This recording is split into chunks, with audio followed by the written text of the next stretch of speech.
নমস্কার বন্ধুরা, welcome to Shampa's kitchen. আজকে আপনাদের সাথে শেয়ার করব নিরামিষ দিনের জন্য দুর্দান্ত স্বাদের পটলের রেসিপি, যা ভাত, রুটি, লুচি, পরোটা সবকিছুর সাথেই দারুণ লাগে খেতে।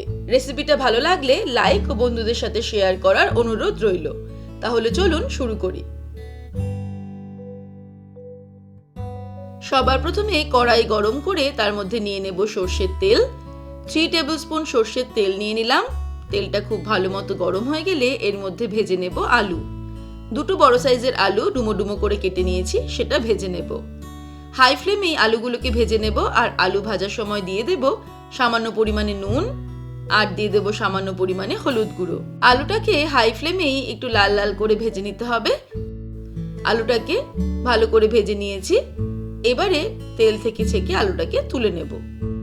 আলু ভেজে নেওয়ার পর এবারে ফ্লেমটাকে মিডিয়াম টু লোতে করে এই তেলেই ভেজে নেব পটল। 500 গ্রাম পটল আমি কেটে নিয়েছি, ভালো করে ধুয়ে নিয়েছি। পটলগুলোকে 2 টুকরো করে কেটে নিয়েছি। পটল ভাজার সময়ও দিয়ে দেব সামান্য পরিমাণে নুন আর দিয়ে দেব সামান্য পরিমাণে হলুদ গুঁড়ো। পটলগুলোকে কিন্তু একটু সময় নিয়ে ভালো করে ভেজে নিতে হবে, তারপর ফিরে আসছি। পটলগুলো ভাজা হয়ে গেছে। এবারে পটলগুলোকেও কড়াই থেকে তুলে নেব। এবারে একটা ছোট বোল নিয়ে নিয়েছি, তার মধ্যে নিয়ে নিচ্ছি কিছু মশলা। প্রথমেই নিয়ে নেব জিরের গুঁড়ো 1 টিস্পুন, ধনের গুঁড়ো নিয়ে নিচ্ছি 1 টিস্পুন, দিয়ে দেব লঙ্কার গুঁড়ো 1/2 teaspoon, Kashmiri red chilli powder কালারের জন্য দিয়ে দেব 1/2 টিস্পুন, দিয়ে দিচ্ছি 1 টিস্পুন পরিমাণে নুন, 1 টিস্পুন চিনিও দিয়ে দেব।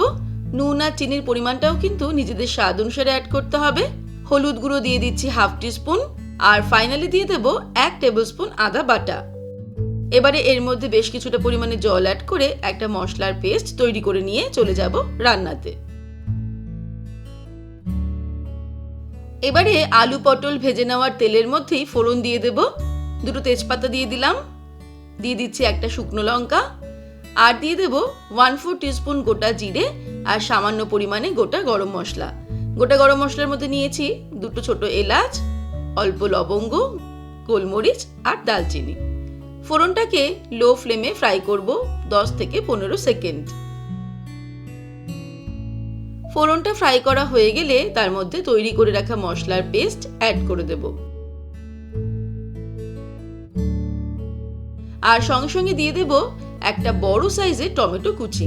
আপনারা চাইলে এই টমেটোটাকে পিউরি করেও দিতে পারেন। এবারে মশলাটাকে কিন্তু একটু সময় নিয়ে কষিয়ে নিতে হবে মিডিয়াম ফ্লেমে। মশলাটা যত ভালো করে কষানো হবে রান্নার টেস্ট ততটাই ভালো হবে।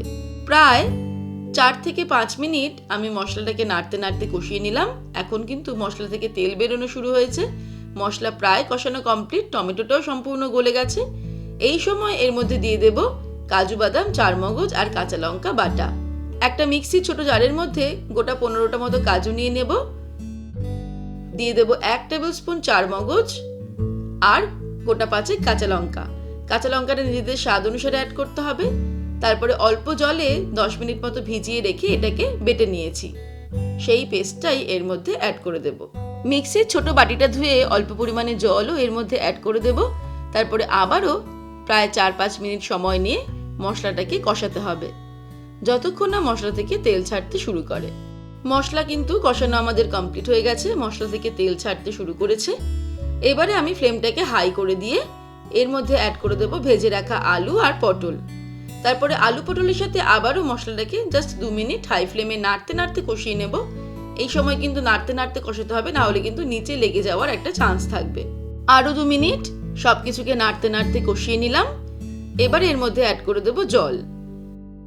এই আলু পটলের কালিয়াতে যে পরিমাণ গ্রেভি আমরা রাখতে চাই সেই অনুযায়ী জল ব্যবহার করতে হবে। আমরা যেহেতু এর মধ্যে কাজু বাদাম আর 4 মগজ বাটা ব্যবহার করেছি, তাই গ্রেভিটা কিন্তু ঘন হয়ে যাওয়ার একটা টেন্ডেন্সি থাকবে। আমরা যদি ভাতের সঙ্গে এই তরকারিটা সার্ভ করি তাহলে গ্রেভিটা একটু বেশি রাখবো, আর যদি লুচি, রুটি, পরোটার সঙ্গে সার্ভ করি তাহলে গ্রেভিটা একটু ঘন রাখলেও অসুবিধা হবে না। আমি প্রায় 2 কাপ মতন জল এর মধ্যে অ্যাড করে দিলাম। এবারে যেই গ্রেভিটা ফুটতে শুরু করবে ফ্লেমটাকে মিডিয়াম টু লোতে করে এটাকে ঢাকা দিয়ে 10 মিনিট রান্না করব। 10 মিনিট পর ফিরে আসছি। 10 মিনিট হয়ে গেছে। এবারে আমাদের দেখে নিতে হবে আলু সিদ্ধ হয়েছে কিনা। হ্যাঁ, আলুটাও কিন্তু একদম ভালো মতো সিদ্ধ হয়ে গেছে আর গ্রেভিটাও বেশ খানিকটা ঘন হয়ে এসেছে।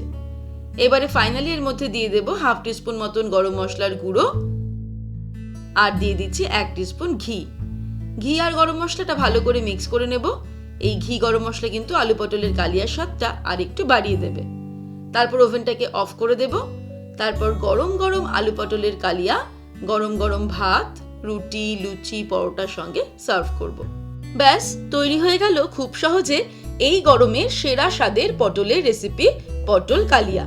এবারে আপনারাও বাড়িতে এইভাবে পটল দিয়ে নিরামিষ তরকারি ট্রাই করে দেখতে পারেন। আশা করি পরিবারের সকলের খুব পছন্দ হবে। তাহলে দর্শক বন্ধুরা, আজকের এই রেসিপি আপনাদের কেমন লাগলো আমাকে ভিডিওর নিচে কমেন্ট সেকশনে কমেন্ট করে জানাবেন। ভালো লাগলে লাইক করার অনুরোধ রইল, আর বন্ধুদের সঙ্গে কিন্তু অবশ্যই শেয়ার করুন। ভালো থাকবেন, সুস্থ থাকবেন। আমি আবার হাজির হব নতুন নতুন রেসিপির সঙ্গে। নমস্কার।